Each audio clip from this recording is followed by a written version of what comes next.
Welcome to our joint podcast today. I am Jessica Christy, and then I also have this amazing guest with me, and I am her guest, Dr. Fitzgerald. Woohoo! I'm so excited about today. We've been talking about doing this for a while now. And although this isn't the walk on the beach, if you are watching this on a YouTube clip or you're just listening, you can just imagine what we're actually doing, which we're both in our respective offices, walking on our walking pads, which is a huge influence from Dr. Fitzgerald. And we first walked, though, together on the beaches of Florida and really got to develop a friendship. Absolutely. It was completely a God thing that you and I both decided to escape the winter of Michigan and Chicago and go to pretty much, we were 10 miles away from each other? Yeah. It was amazing. And I don't even know how we ended up really following one another on social media, but we found each other that way and then just continue to notice more similarities through kind of a chaotic time in the world. You think? You know, that little thing we know is slightly. 2020. And just that there's, a different way of looking at the whole concept of health and wellness. Mm-hmm. And you had such an established business already in wellness. It kind of. Like we were talking about before you hit record, you came from established aesthetics. I came from established functional medicine wellness. And then I added aesthetics and you added wellness and rejuvenate, all of the regenerative things. Yeah, regenerative things. Exactly. So, but I opened at the end of 2020. So it was not easy. And I bought my current business was actually a day spa. So they just had estheticians and massage therapists. And I turned it into the medical spa because I had a vision of, I want to have a place that offers everything I believe in. Mm-hmm. And I had just really been introduced to the whole concept of functional medicine and how much we are not taught in our traditional medical training. So PA school is just like MD school. Y'all are basically, the curriculum is heavily influenced by big pharma.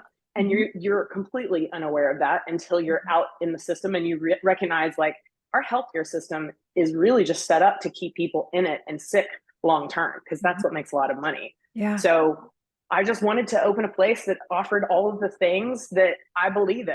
And of course, I'm 44 now, but I started Botox on myself at about 36 or 37. So granted, the Botox is not as natural as all of the other things. I've always been very open and honest that, I've been doing neurotox, and I believe that's why I don't look 44. Yeah, so 100%. There's something that I always look to your wellness stories as a sort of like a big sister mentor, where I feel like you do a really good job at addressing the hard issues and the hard questions that people come at you with. And one of them is like, okay, you're a wellness functional doc that doesn't accept insurance. And I would really love to just because I think that this is such a relevant topic. You are really good at like giving little bits of tough love when needed and holding people accountable. And I just want you to share your viewpoint on this new field and why we kind of are all sort of concierge cash at this point. For sure. I actually just spoke at a conference at WorldLink Medical last weekend about this exact topic. Because, it wasn't the main theme of the topic, but I addressed this analogy that I always use. So if you live in a place like Florida and you get hit by hurricanes, you have home insurance just in case you get hit by a hurricane and you need that home insurance to rebuild your house, right? So our health insurance is the same thing. If you're an unfortunate, trauma victim, or if you unfortunately get cancer, something that's a huge, huge expense, that's what health insurance is for. But going back to the home, if you want to upgrade your house that's built in 1980, and I choose 1980 because that was the year that I was born. So if you have a 44-year-old house that hasn't been upgraded in a while and you want to do new floors and new lighting and just update, it's going to cost money. And your health insurance, your home insurance is not going to pay for it. So your home is your body. And if you're not going to invest in it and make sure that it is in tip-top shape, guess what? Your quality of life is not going to be the best. So I have never felt bad about not taking health insurance because our healthcare system is a sick care system. And I am in the business of getting people healthy, happy, beauty from the inside out, Yeah. And I love, love, love that analogy. I was actually no shock to anyone who knows me in my past times, but I was sitting in an Epsom salt bath and I like was listening to a podcast or something that you were explaining that on, and I was like, oh my gosh. And I was just on the tail end of my own home renovation, and I was thinking, yeah, no one helped me with that. And Oh, it was sacrifice and, figuring out where that revenue is going to come from to pay for that upgrade. And and it was hard, but I did it because it was important to me and I prioritized it and I gave up other things in order to have that. and And totally worth it, right? so worth it. Like, Yes. home is where the heart is, and I wanted a place that felt really comfortable to me. And so I think that our bodies are what we live in every day, and how Preach. how someone, I get that there's tough situations, but I do also think that there can be slightly sometimes like victim mentalities when people start to think, well, I'd love to be healthy, but my insurance doesn't pay for it. And that really isn't the way that we should be looking at it. And so I just love No. that And analogy. I'm gonna give tough love. If you're not healthy, it is no one but yourself, your fault. I mean, Mhm. you are the one who chooses what you put in your body every day. Food, if it's real food versus fake food. You are the person who decides if you're going to prioritize moving every day. You are the person that will decide if you're going to prioritize sleep. Like all of the things that the baseline stuff that is the foundation of health is free. It's all free. Yes, it's really much cheaper to eat real whole food instead of all of the packaged crap. I Mhm. promise you. Like, Yeah. but it just takes effort, and people have to change that mentality and that victim mindset of like, well, I was raised poor. Okay, are you going to stay in that mindset, or are you going to make a change? Yeah. Because ultimately, how your life looks is ultimately what Your choice. up to absolutely for sure. Yeah. I love that. Okay. Well, taking it into that direction, I think that being a female entrepreneur, first Oh, of all, did we ever think that that was what we were signing up for when we went into medicine? No, but here we no. are, and talk about the commitment to good choices, to growth. You just came back from 2 back-to-back conferences.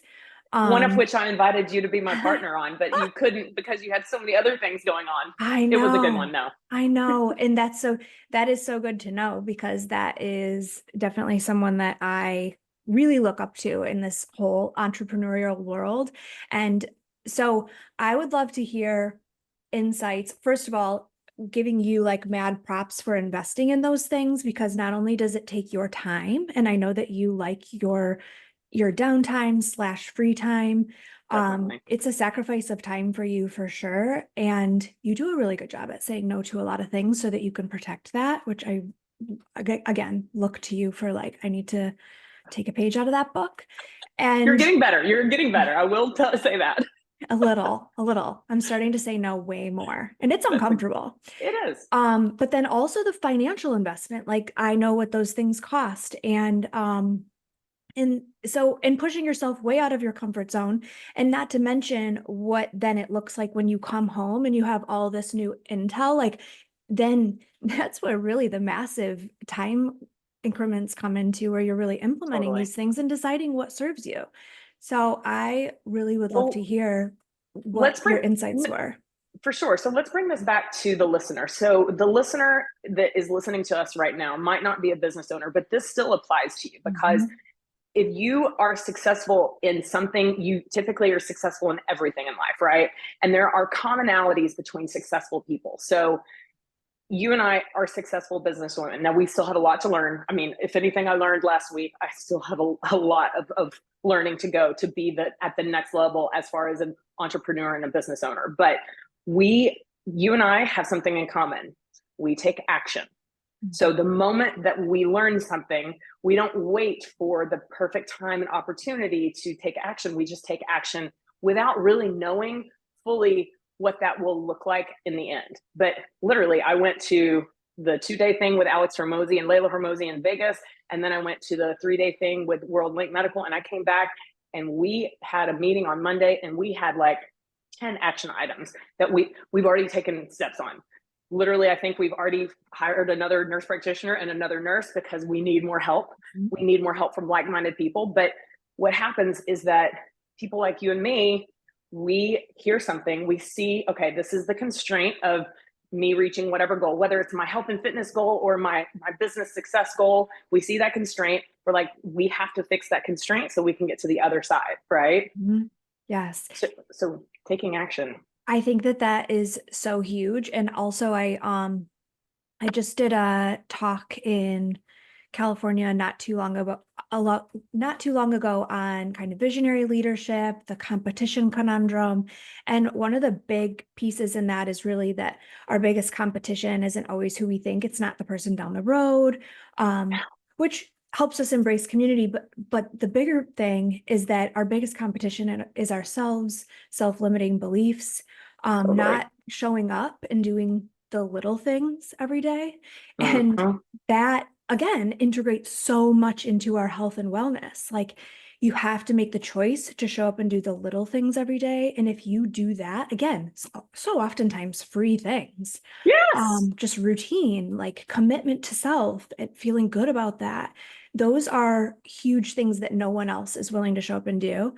And I had put in there, fear not the man who has practiced 10,000 kicks, but the man who's practiced one kick 10,000 times.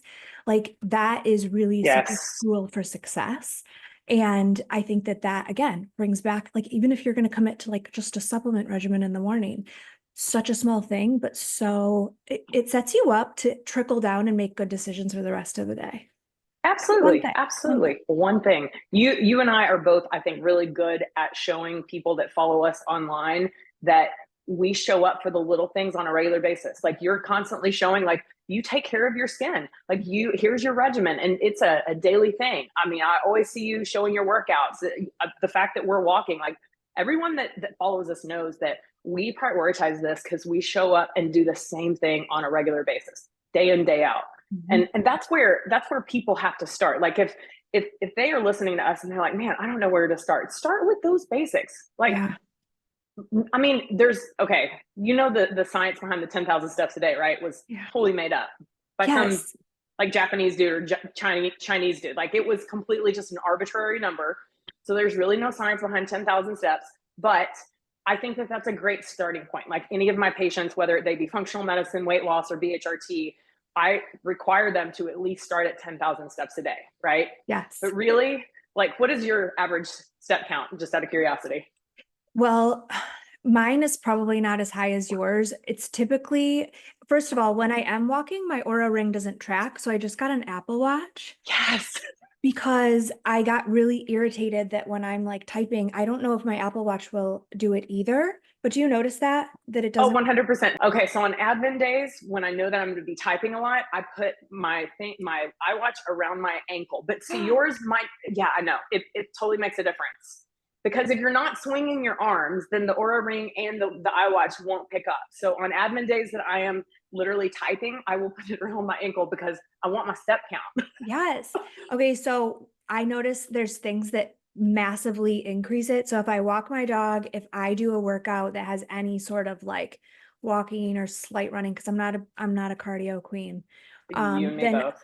I'll be like 15,000. But if I don't do those two things, like I do actually still kind of struggle to get 10,000 Yeah. unless and most of the time, like I said, it's not registering when I'm doing the walking pad. But Right. type A personalities were like, we know we did it, but we need to see the number. Totally. Like, I'm like, I need to see my number. Uh-huh. But you can't change anything that you don't track, Yeah. right? So Mhm. if you want to be better in business, if you're not tracking your financials, how are you going to get better, right? Yeah. If you have weight to lose, if you're not tracking, what you're putting in your mouth and how often you're walking and all that kind of stuff, how are you? So like literally, it's just another piece of data that helps you on your journey to being the healthiest, happiest version of you, Yeah. right? Yeah. I can't remember which podcast I listened to, but they were talking about, so this one PhD, he was talking about some research that cited that our ancestors walked between 15,000 and 20,000 steps a day. And I thought that was interesting because by the time I listened to that, I'd already observed, not only in my own journey, but in a lot of my weight loss patients' journeys, the ones that average 15,000 steps minimum every day, like that's their non-negotiable, they hit it no matter what, even on rest days. Those are the ones that have the most success. And me too. Like I've always been someone that goes to the gym and works out, but I never started caring about the NEAT, the non-exercise Mhm. activity thermogenesis, until I did semaglutide. And I did semaglutide from September 2022 to April 2023. And that was when I literally was doing exactly what I was telling my patients to do. And I literally hit 15,000 steps every day. And now 15,000 is my bare minimum. Yes. But there's something magic about that 15,000 step count. Yeah, for sure. And you haven't dipped your toe back into taking it again, which is because you don't need to. You've maintained what you lost. And I think that you're such a good example to your patients that are like, do I have to be on this forever? Is it bad to be on it forever? Are there other like, I think that it gives you such a platform to be able to give someone so many different options that For is sure. really wanting to sign up to be on such an amazing peptide, but then they're worried what's going to happen when I go off of it. For sure. So Such a let's good talk story. about that, because Yeah. the peptides, the GLP-1 agonists are obviously a hot topic. They're definitely a reason why a lot of people might listen to this. And I think that you and I both have a lot of experience in treating patients with it. And then I don't know, did you ever use it yourself? I can't remember if you told me. So I You actually now what I'm doing is I was like real late to the party in terms of this peptide. I about 3 years ago, when no one was talking about peptides at all, really, in like even in the functional medicine world, like they weren't something that we reached for as a tool. I started taking Dr. Seed's like classes. Oh yeah. I opened an account with Wells back when we had all the glory days of when we had all the peptides. Yes. I started using BPC 157 actually even in my son who had kind of a ASD. I remember you telling me that. Looking at the gut and like literally giving him little shots of, these peptides. So I used them in my Morton's neuroma, my own gut health, playing around with different ones. And really, the only way to really get good at them back then was like trial and error on yourself. And so I started tracking protocols, then more books started coming out, which is really amazing. And then not until this past winter, I started to microdose with tirzepatide because I started to really understand the benefits beyond just glycemic control and metabolic optimization and health. And I did feel like a brain fog lift, major anti-inflammatory. I liked the food noise minimization because it helped me really get to those protein goals. And it, just like you said, with the NEAT and the 10,000 steps, when you're injecting something like that and you're spending the money and the time and the effort and energy, you are going to be more mindful about everything else that you do. Absolutely. It's a power tool, right? So if you got a huge piece of art that needs to be hung on the wall, if you have an option of a power drill or just a wrench or whatever tool that you would need, you would go for the power tool, right? Because it would make it a lot easier. So the GLP-1s is like your power tool, but you also need other tools in order to hang that, right? You still need, the stud finder and the nails and someone else to help make sure that it's whatever, right? So it's a power tool though. It will speed up the process, but it's not a magic tool. So that's why, like, I know you and I both have our non-negotiables that we make our patients do that are on the GLP-1 agonists. And those are the ones that are most successful. Those are the ones that never lose muscle. And obviously I wish that everyone could get a DEXA scan. Not everyone is close to a place where you offer a DEXA scan, but DEXA scan is obviously one of the most accurate ways to determine if you're not losing muscle and just losing fat, right? But I'm telling you, like, so the microdosing of tirzepatide, I'm about to play around with that. I like to play around with different things at different times. So you were the one who influenced me to play around with the DHEA plus from Quicksilver. So I started. It tastes like dirt and garbage mixed together, but it is maybe worse than that, actually. I always warn patients, I'm like, sorry, this is going to taste like, what, but it definitely works. So for the listeners that don't know me, so at 43, I was having terrible insomnia, anxiety. I've never had anxiety before. And I was definitely getting night sweats. And so I decided to start myself on BHRT. I started using injectable testosterone. That was one of the hormones that I was using. And I definitely gained 7 pounds of muscle from December to May. I did a DEXA scan to confirm and everything. And then that's when you introduced me to the Quicksilver line of bioidentical hormones. And I was like, let me just see. So I stopped the injectable testosterone and I started the DHEA. It definitely works. I'll just Yeah. say that. Yeah. It's crazy. Yeah. Okay. In terms of pivoting to that a little bit. So, um, I know I, there's so many things we can talk about. I, I know. So I feel like you and I both kind of came to the scene and now we want to implement bioidentical hormones, which I think is such a hot topic, but such a necessary Totally. topic more than that. Yes. Makes me super fiery when people say that we're over medicalizing Oh menopause, gosh. perimenopause, hormone replacement, because like Dr. Mary Claire Haver says, Hmm. 100% of women go through menopause, 100%. Yes. So we're not Yes. If you're over lucky med. enough to live to the age, yes, you will Yes, guaranteed go through it. yes. Yes. And Hmm. 100% of us go through perimenopause. And so I just feel like I've been given this gift of awareness of Totally. what hormones can do, when to implement them. You don't like Yes. all the myths like that you need to, even if you were going to consider them, you need to wait till they're all gone. And so really, even the lab No. levels, like, hello, people, who picked these lab levels? Like, same thing as the 10,000 steps. Like, Yes. I think that when you look Well, at thyroid levels, when you look at your hormone levels, you're really also looking at symptomology and making sure that you're not subclinically suffering from something that there's an easy solution for. well, the reference ranges for the labs are for the average American. So I always explain that to my patients when I'm going over labs. I'm like, look, this is for the average American. I am not interested in you being anywhere close to average. I'm interested in you being optimized. So Mhm. there are some labs values that I intentionally want it to be marked as high, and it's going to Mhm. be, bolded and labeled high. And I'm going to be like, yes, we're Yes, we finally got it. there. Yeah, Absolutely. 100%. And that's relating even something back to something I learned from Alex Hormozy was like, let's not try to go back and reinvent the wheel and make like try to pull people away from what is. Like people are deficient in these hormones, and whether or not it should be that I had zero non-registering testosterone, it was that. Yep. And so Yep.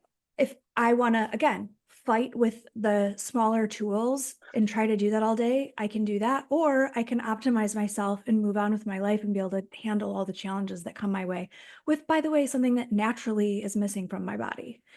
So Absolutely. I think that there's this beautiful teetering of like all the supportive supplements that we have in our arsenal, but then also having these amazing hormones to give us what we need when we really need it. And so Absolutely.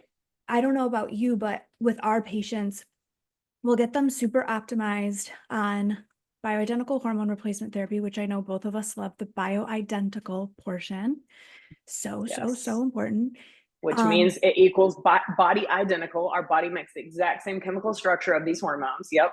and I was I mean, so many people don't know about that, which I love. I would love to talk about that too.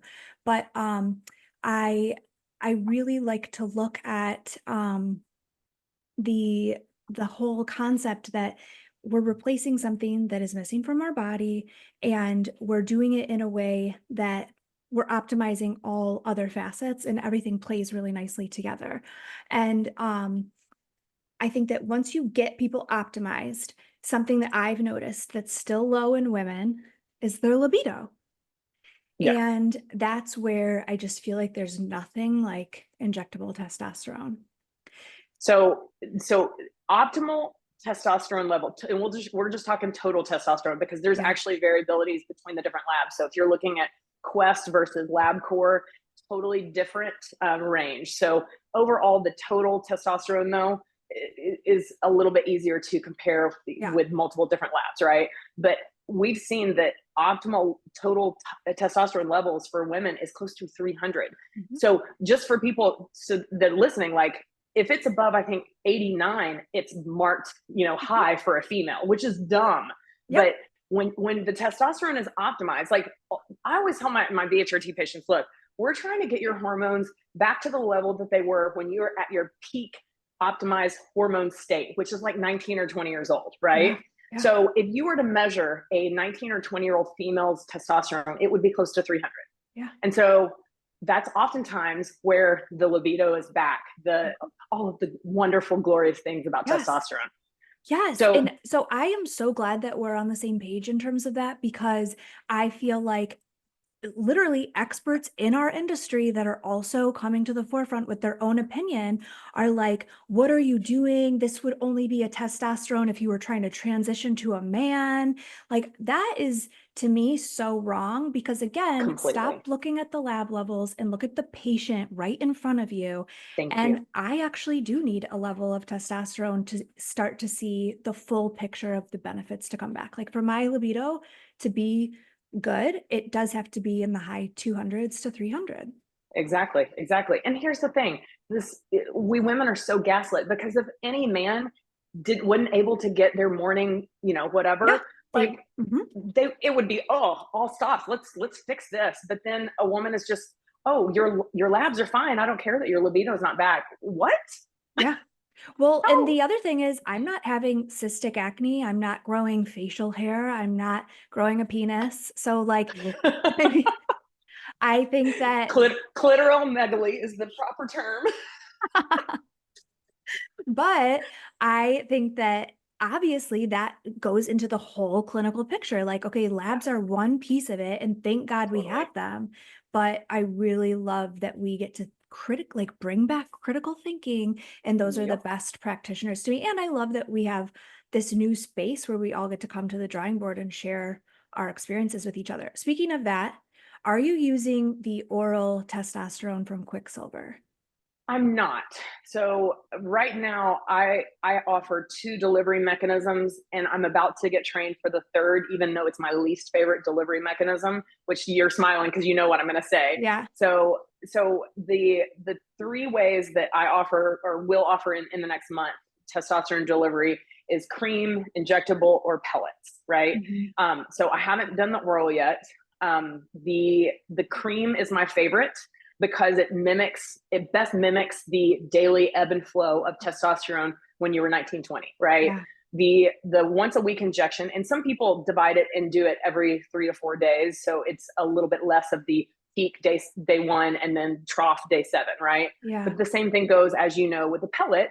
It's peak at day one, and then 3 to 4 months later, it's super trough. And that's not, it's not physiologic. It's not Yeah. matching what the body naturally does. Yeah. So but the pellets, it's convenient for a lot of people, or like the female or the male that's in a nursing home that would benefit from all of it's not just Agreed. for libido, right? Right, Like right, right. testosterone is helpful on so many different playing fields. So just Yeah.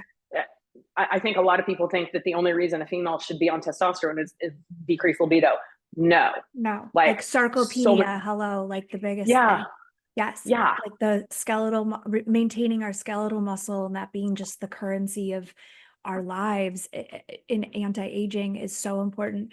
So I will tell you, you're not missing anything. That was kind of what the oral testosterone from Quicksilver was supposed to be, is like kind of mimicking that daily. right. But I will tell you, and I always speak honestly, I love my Quicksilver products, but I will tell Yeah, you that it pales in comparison to the results we see from the testosterone cypionate, which is the yeah, injectable. yeah, And so, I think that they'll appreciate that feedback and go back to the for drawing board sure. potentially and keep working on it, in my opinion. But I took it myself, which I love that we both get to be these, with I everything, know, the guinea pigs. GLP-1s, yeah, we get to be the guinea pigs and really, like, aren't you so glad that you know what GLP-1s feel like?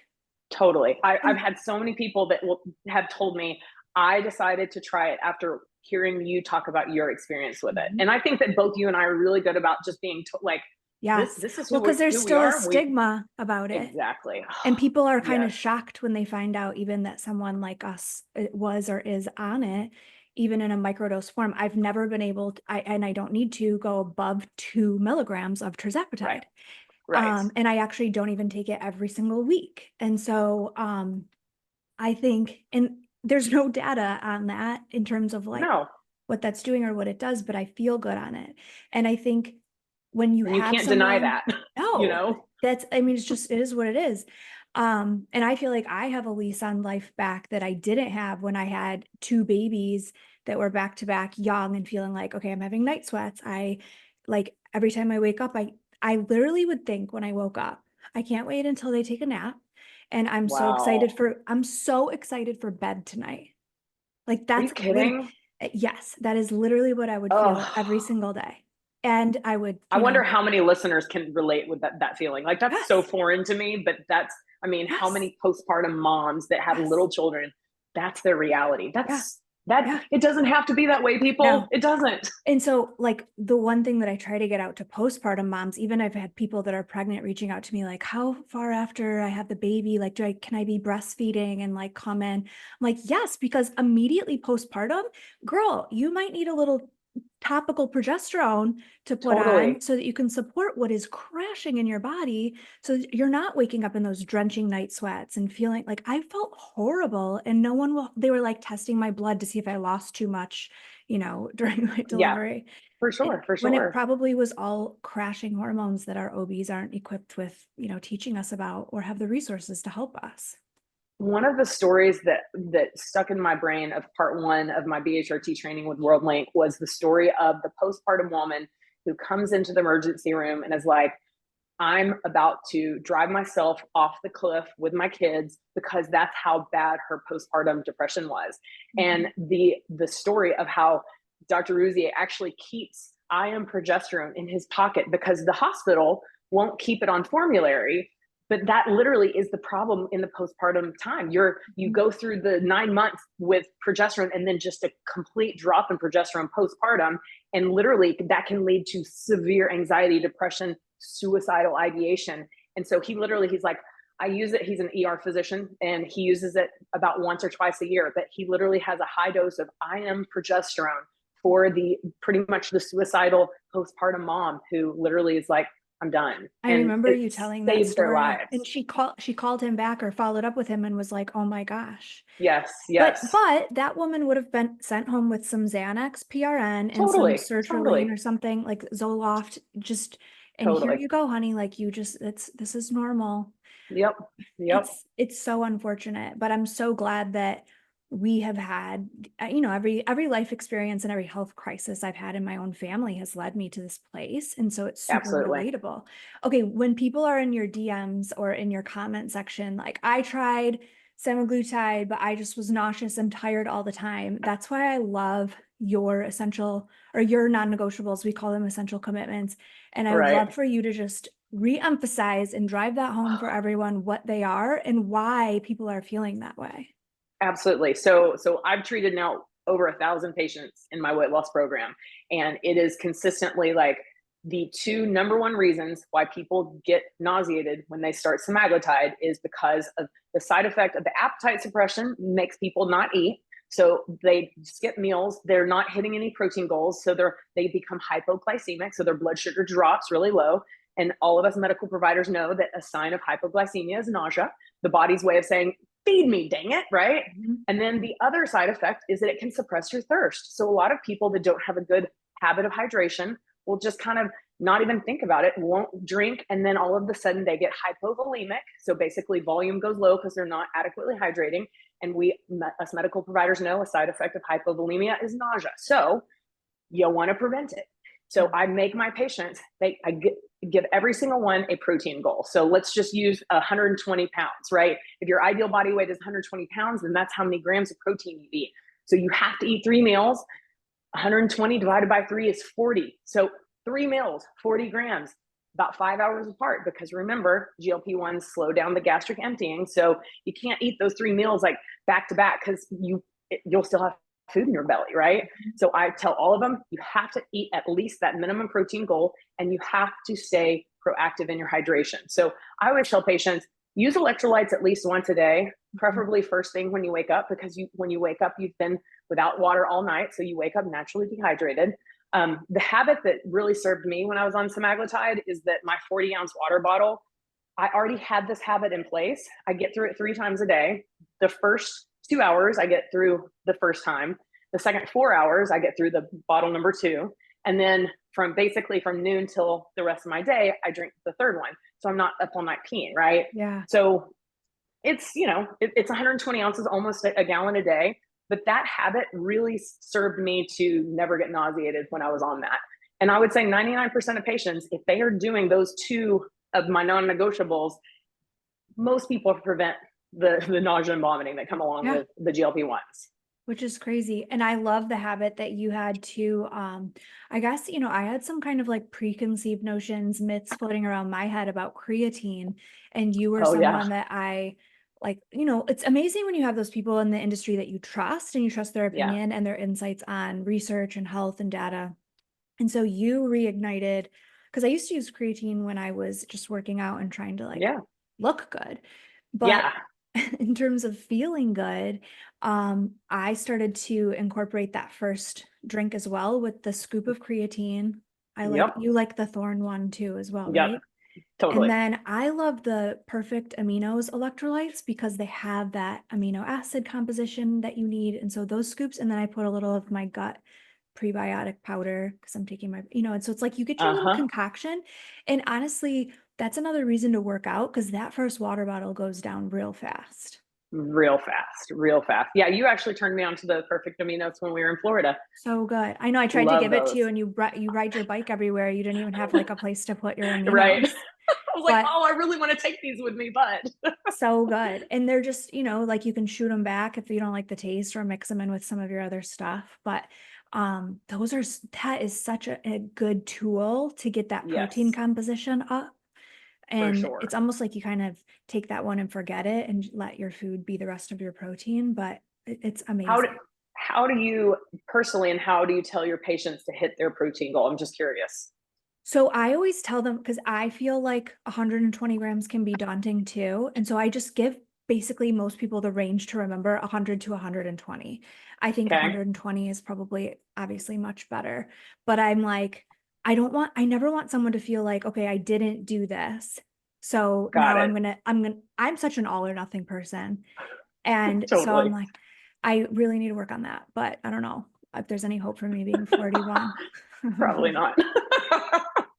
But I try to share meals that I'm making that are like Okay. you do that as well. I shared it in like a highlight reel and just like letting people know that you don't have to be perfect with it. You don't need No. a chef. You don't No. need, as long as you're eating clean organic food, it doesn't have to look pretty. It just has to be something that you're willing to consume and that you hopefully enjoy and getting creative with Totally. it.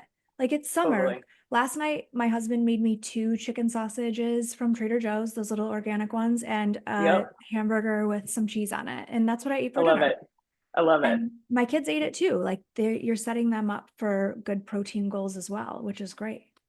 Absolutely. I One of the best gifts that my parents gave me were they lived a healthy example my Oh, whole life. They've always exercised, they've always eaten healthy, and that was a huge blessing because most people don't have that growing up. no. So you and your husband are teaching your kids by living by example. I love Yeah. that. And also we are gluten free too, which was a little bit of a challenge being in Florida. Yeah. And I thought Florida would be so much more friendly to the gluten-free lifestyle, but it's if you want something bad enough and you're seeing like my daughter has a severe allergy to gluten, we uncovered. My Yeah. son more so like for the gut support, like he doesn't need any of that inflammation going on. Right. I have Right. I was struggling with SIBO right before we went down to Florida and I Mm-hmm. was healing it Mm-hmm. in Florida and I healed it all the way without any antibiotics, Nice. like 100% natural. And then my husband just God bless him, he just tries to follow everything that we're doing and obviously he benefits from Totally. it too. Of But course. Of course. they just have to And go along for the can I say ride. how cute your daughter is on your Oh, Instagram helping with the postage? oh, Oh, she's an I angel. love that. She is so sweet. My kids are homeschooled, and so Right. that afforded us the blessing to be able to go to Florida as well.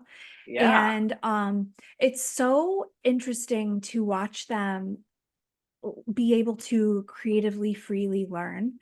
Like, Yes.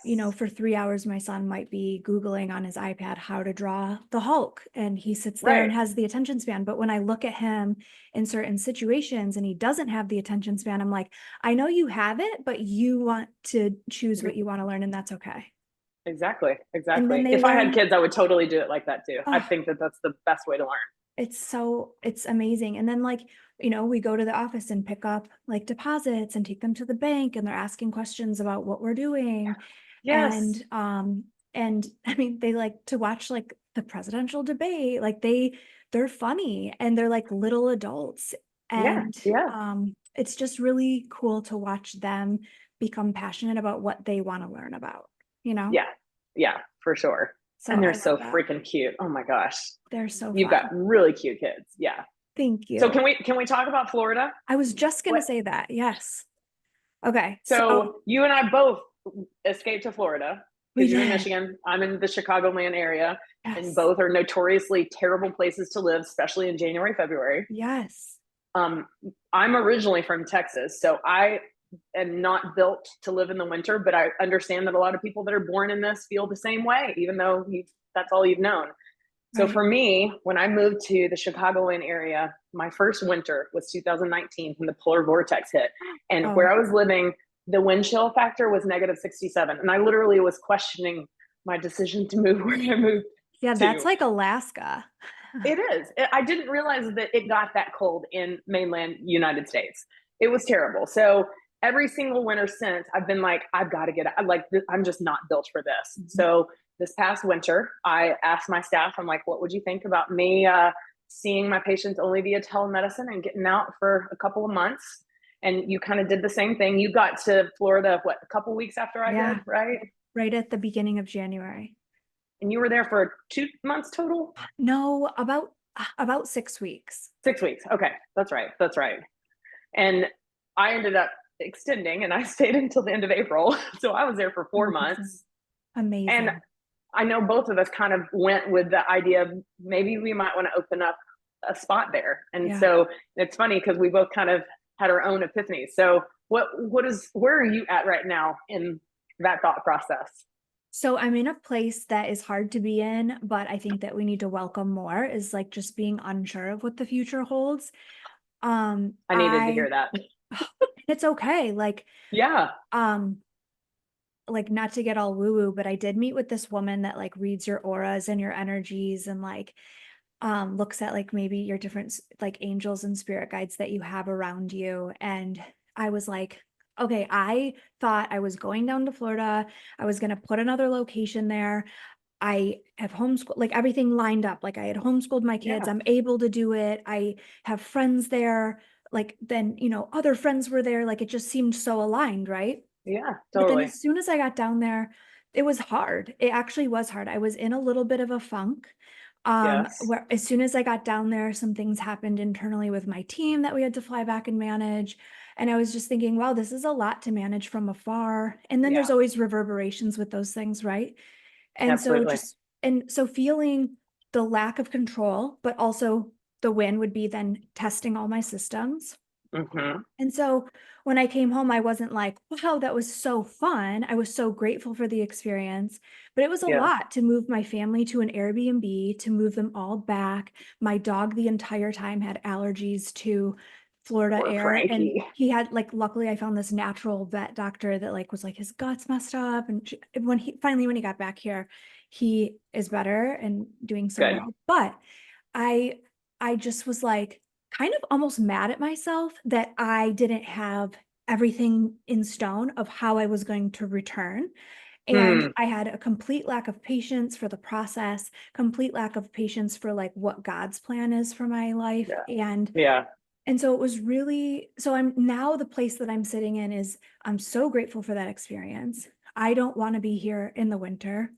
No. But I'm praying for discernment on how to move in that way. And also, like, let's just appreciate maybe that why couldn't I have a Michigan flagship that does really well? And I just have a place in Florida that I am allowed to go to without creating a whole nother business down there. Like, Yes. well, and I think I'm like just I think we're high achievers and think we have to justify something nice for ourselves. And I'm Uh-huh. like, Uh-huh.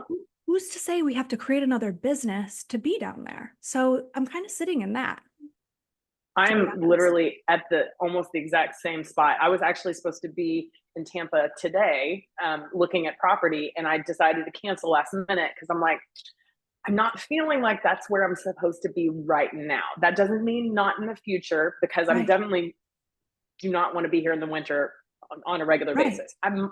I might have to be here in the winter of next year, and I'm okay with that. Yeah, Because I feel like if I'm going to scale and do another Laura Med or 2 or 3 or whatever. I got to get all of my systems nailed down here. And we're not nailed down with all the systems yet. So I feel like I might need to stay here for this coming winter, which it's far away, but you and I both know it creeps up very fast. It does. But I think that for the listener who's listening to this conversation, who's like, I can't relate to that at all. Yes, you can, because anytime that you have a potential to make a major change in life, fear is something that holds a lot of people back, right? And the fear of the unknown, of not knowing, like, how is it going to turn out? And you and I are both at this place where I don't know what my life is going to look like in 1 year, 2 years, 5 years, right? But what I do know is that what it's going to look like is going to have everything to do with the decisions I make today, and then tomorrow, and then the next day. And fear is not going to hold me back. So I'm at the place where I know that I can do big things with other like-minded people. And there's so many people that need help from people like you and me. And we have this big vision, but how to manifest that isn't quite completely clear yet. Yeah. And I think actually you do a really good job at not trying to I feel like I come out of the gate and I'm like, here's all my idea. Like, I'm such a visionary and I have a really hard time implementing. And I think you carry a really good balance of those two things. Thank you. And so I think that discernment comes from a really good place. And I think sometimes the relatability, there's again, no mistake in the relatability of being like, it is okay to plan for the future and take some time to put the work in, because God willing, we have that time. And so what are you going to do with it?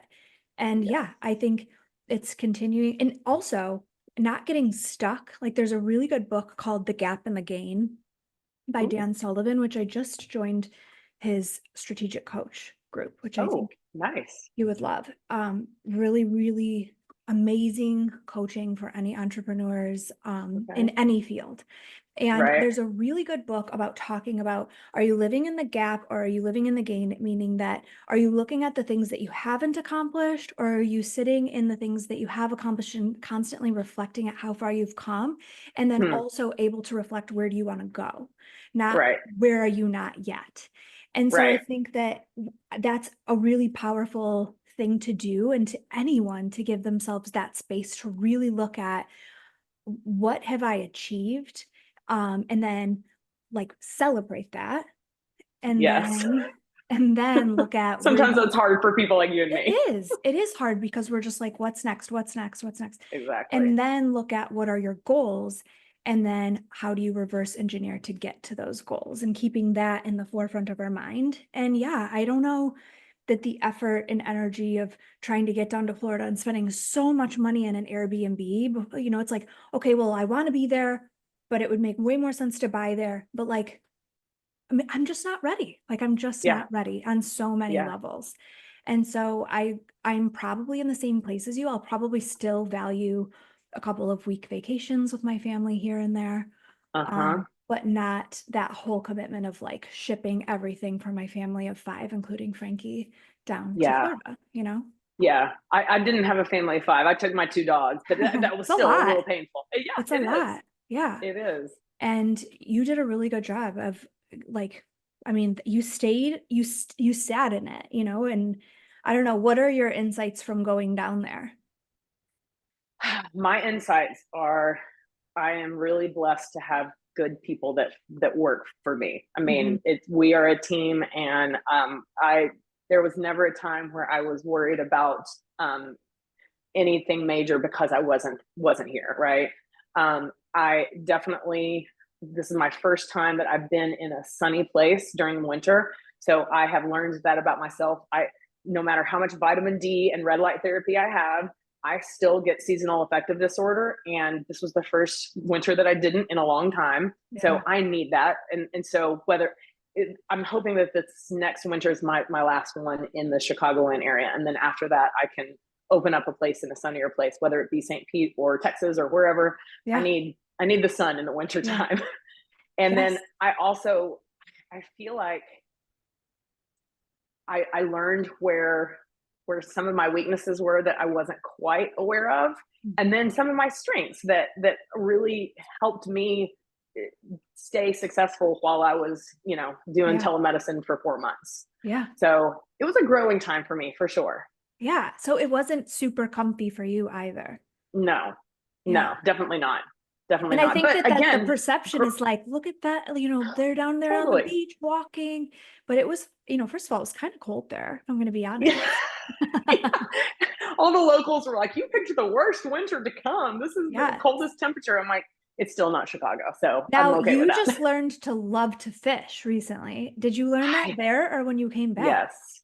I learned that there. And fishing in the ocean is way more fun than fishing in a creek or a river. We're right. I'm literally walking distance next to the Fox River from my spa. And so I've fished in the Fox River a few times, and it's just not as fun as fishing in the ocean, but I think it's great. It's a great habit or a hobby for someone like you and me that just, it makes you slow down, be outside in nature, and be patient, because fishing takes patience. Honey, but there's that like, that's what golf has done for me, is like being outside. It's like one-on-one time with my husband, or with my husband and my kids, or with Chelsea, my best friend that you met. Yeah. Like, it's really, really nice to have that. And it's a really frustrating game. So it teaches you patience, and it teaches you, like, you gotta, like, you may have just, and it sounds so silly, but you may have hit just a horrible shot and you're embarrassed, or you're golfing with other people or whatever, but you got to shake it off and pick yourself up and get to the next one.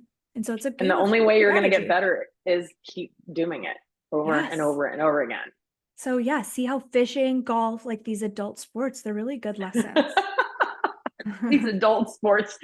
Yeah. We're kind of at that place where we need that kind of stuff, for sure. Yes. Okay. What would be, I think, closing out, do you know what your like 3-year vision would be for Laura Marmed that you would want to share? I do, just because I just got off of those 2 business conferences. And so the Alex Hormozi one, there are actually 5 or 6 other medical providers that were very like-minded. It was mostly non-medical people, but I was actually very surprised to meet other like-minded medical providers that kind of wanted the same thing. Like, you've been failed by the Western medicine model, and you have a vision, and you realize, like, there's so many people suffering from it, and I just want to use the gifts and knowledge that I have to help other people. And then I went to WorldLink Medical, which is all medical providers that are like-minded. And just seeing that, like, I realized there is enough need for all of us to join forces and just rise the tide, right? So I want to be one of those influential people that make the change of the tide, of literally giving people all of the tools so that they can take back their health and wellness. And so in 3 years from now, I would love to have multiple like-minded providers that are on the same page, that want to use all of the tools that we have at our, Western medicine and functional medicine, to give patients to really just take hold and gain back their happiness. Because I really don't believe you can be happy if you're not healthy. I mean, so that's, whether it's 5 locations or 10, I don't really care. I know that I've got to have multiple like-minded people that have the same goal, is to just help change the world, as cheesy as that sounds. Oh, it's not cheesy at all. Now, big question. Do you see yourself, as you scale this team, stepping back from patient care to be able to build and scale those things? Or do you feel like you'll always stand in patient care a little bit? It's interesting, because just this morning I talked to an MD who he has an incredible establishment with male hormones, and he was talking about partnering with me about doing the female side. And I was like, I'm interested, definitely. We're like-minded. He's been following me. He didn't even know how he followed me, but he's like, I like your energy. You're like-minded. He's in North Carolina. And he asked me, he goes, do you still see patients? I'm like, absolutely. And I love seeing patients. Like, that's the thing. It's crazy, because as an anesthesiologist, you don't get a relationship with patients. You meet them 15 minutes before you put them to sleep, and then that's that. And they never remember you unless you're your OB anesthesia. they always remember the anesthesiologist that puts the good epidural in. But for the most part, you don't get relationships with the patients. Yeah. And I didn't realize like how much I was missing out on that. So I love, I mean, you know, I can tell you stories of my patients because I've created a relationship with them on the journey. And I don't think I ever want to give that up, you Yeah. know? But I do know that in order to establish the big vision, I am going to have to step back a little bit on that side. So, Yeah. but I don't think I'll ever fully give it up because I really do love it. What about you?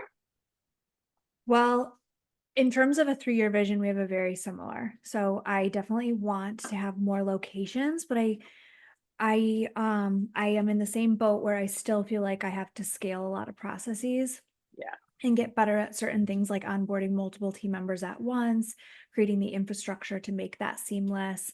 I need to find a lot more who's in my life. Yeah. So meaning like not how do I do more, finding who can be aligned and carry that same vision.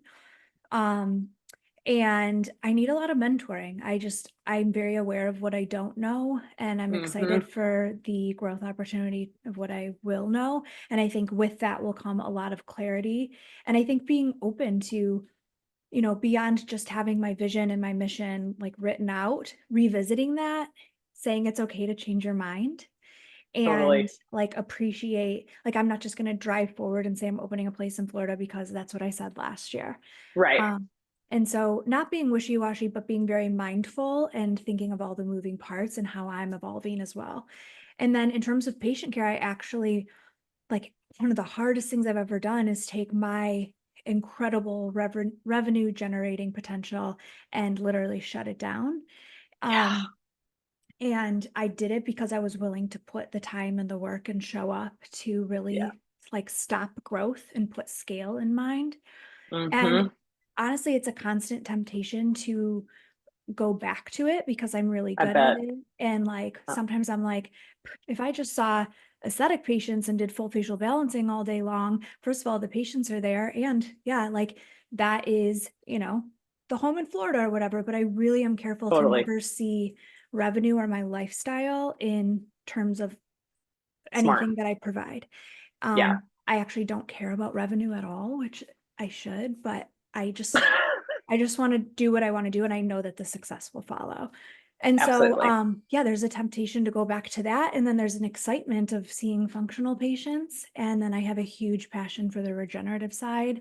Yeah. Um, and I'm still, winding through a lot of that because there's a lot of buzz in that part of the um, medical world. And I want to make sure that I'm compliant with law and For all of sure. those sorts of things. And so just, being a thought leader in it and being aware of what current legislature is and being aware of evolving product and the potential to help people.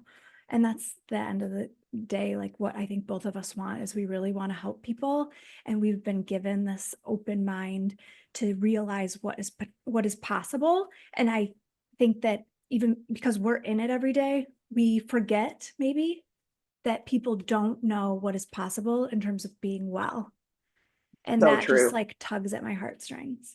So true. You don't know what you're missing until you get there and you're like, how have I gone this long without feeling good? You Yeah. know? Or like, how do relationships sustain? Oh man. So like, I always tell people, like I told my husband the other day, I'm like, now that both of us are hormonally optimized, like I've always had a pretty good marriage, but like, like every relationship, there's ups and downs. And I told my husband, man, like, remember like this time or that, I'm like, I wonder if we were just so hormonally not optimized. Totally. Totally. And I think everyone that's this, I leave you with this. Everyone that's contemplating divorce, get your hormones checked. Oh my gosh. That was a theme last weekend at the World Link Medical. I I like literally swear. these providers that have been doing it forever. I mean, the stories of marriages that were saved because both partners got their hormones. I mean, it was like, wow. Because Yeah. I mean, all of us go into medicine because we want to make a difference, right? Yeah. Yeah. I mean, I if mean, you, think if of it. Midlife crisis. Like, what is that? That's literally hormones, hormones. It's totally. crazy. It is so Mhm. crazy. I mean, of course, there's other reasons that people don't do well together, but I mean, it has to be something that is looked at. And I want everyone to feel empowered, to really feel comfortable to ask those questions, to feel comfortable with providers that are walking the walk and living the life, and that are appearing to have the vision of bringing that, like that vision of really truly caring about people. Totally. So that more people, it's like, the more models there are like your practice and my practice, the more it's like Starbucks and it's on every corner, and then everyone's willing to stop and get a cup, you know? Exactly. And I want to address the whole, like, well, it's a natural part of life. Look, all of the endocrine disruptors, so the hormone disruptors that our body is hit with day in, day out, especially living here in the United States. I mean, toxins in the air, toxins in our food, toxins in the products we put on our body, toxins in the clothes that we put on our body, all of the things, like, our bodies were not created to get all of those toxins day in, day out, day in, day out. So what is normal now was not normal 100 years ago. Right. Our hormones were definitely better off than they are now in 2024. So someone like me, I've always relatively eaten healthy. I've always exercised, but I've still been exposed to a lot of fake foods that I thought was healthy, but really not. And all of the things. So right now at 44, I am hormonally optimized, but I take natural desiccated thyroid. I take oral micronized progesterone. I take testosterone. I take DHEA. I'm not on estradiol yet because I'm not menopausal, but best you believe that when I hit that 12-month mark with no period and I'm officially menopausal, I will be on oral estradiol as well, because that is how I'm going to feel my best for the rest of how many decades God gives me on this earth. Yeah. So it's a choice. It is a choice. And I love that we have the choice and that we have this platform to help. I hope from this conversation, besides the fact that I just got to catch up with you and like, I know, kill two birds with one stone, because it's totally so lovely to be in your presence. I feel the same way. Besides for that, I just hope that there's those aha moments for people like, oh my gosh, I feel like that yes, they can grab the bull by the horns and take control of their health as well. Yes, absolutely. I just adore you. I know you know that, but I just want to say it again. You're just an incredible human. And I mean, more like-minded people like us need to just band together, and we can change the world. I do believe it. I do too. Well, thank you for having this chat with me today. Absolutely. I appreciate you too, and hope the listeners enjoyed. And obviously for your listeners, y'all can follow me and vice versa. My followers follow her. I mean, you and I share stuff all the time, so we probably have some of the same followers. Absolutely. Right. We appreciate you, and I appreciate you. Adios, amigos. Wow, we've reached the end, but before we leave you, we'd love to hear from you. After all, it's not every day that someone reaches out and asks for your opinion, and to us, your opinion does matter. Now, the content in this episode is not intended to be a substitute for professional medical advice, diagnosis, or treatment. Always seek the advice of your physician or other qualified health provider with any questions you may have regarding a medical condition. Share this episode with anyone you think needs to hear this message, and please remember to do your part of the bargain by rating, reviewing, and subscribing wherever you listen to the Made Fitz show. We are Melissa and Dr. Fitz, and until next time, thank you for your time, support, and action you take in your own health journey. You get one life. Let's live it abundantly together.